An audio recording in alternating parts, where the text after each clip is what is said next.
A besimtari kur udhton për një punë caktuar, të shkon të krym punë dhe sa më shpejt që ka mundësi kthehet në familjen e tij.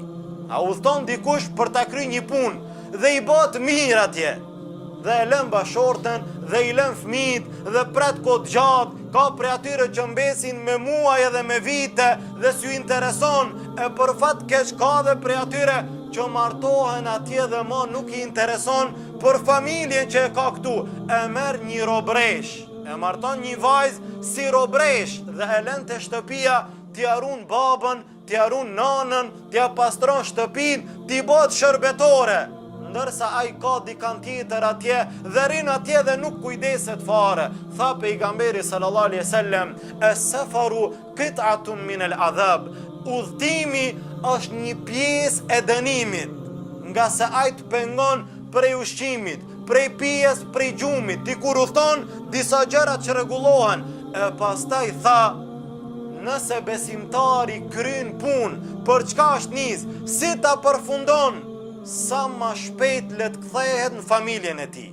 A ka shku për ta kryer një punë, po e përfundon, le të kthehet në familjen e tij. Thot Imam Ibn Hajeri, thot është mekruh, nuk është e pëlqyer. Pasi ti përfundon punë, qëndron dhe ta vazhdon atë, ndërsa familja e tij ka nevojë. Po për ata që rrin kohë gjatë, ai i cili udhton, shkon gurbet, shkon dikun tjetër dhe rrin kohë gjatë pa u kthy në familje. Sa drejt ka, sa kohë ka drejt me qëndru? Islami, dietarët, prej tyre fillimi i kësaj, Omar ibn Khattabi radiallahu anhu, i cili i çonte ushtarët për ta përhap islamin, për t'i çliru vendet e kufrit, i dërgonte ata derisa një natë prej netëve, duke ezë dhe duke e pa gjendjen e muslimanëve, natën e dëgjoj një zat, një gruaje, e cila fliste vetë me vete dhe recitonte një poezi dhe thonte, a ka agim që do t'i vjen kësaj nate, a do t'i vjen sabahu ndonjëherë, dhe i vazhdon të fjalët e saj prej mërzis dhe dhimbjes që kishte.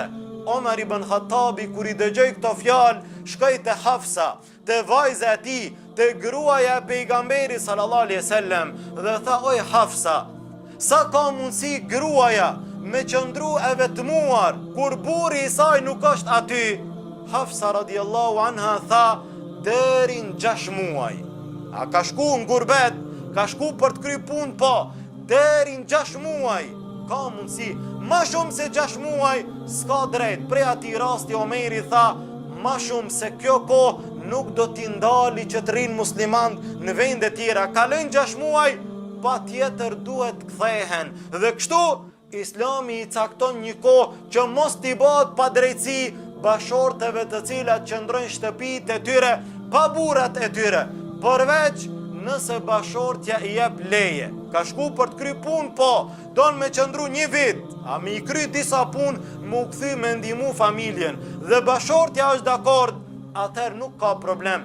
Nëse nuk është dakord, nuk ka drejt me qëndru ma shumë se 6 muaj.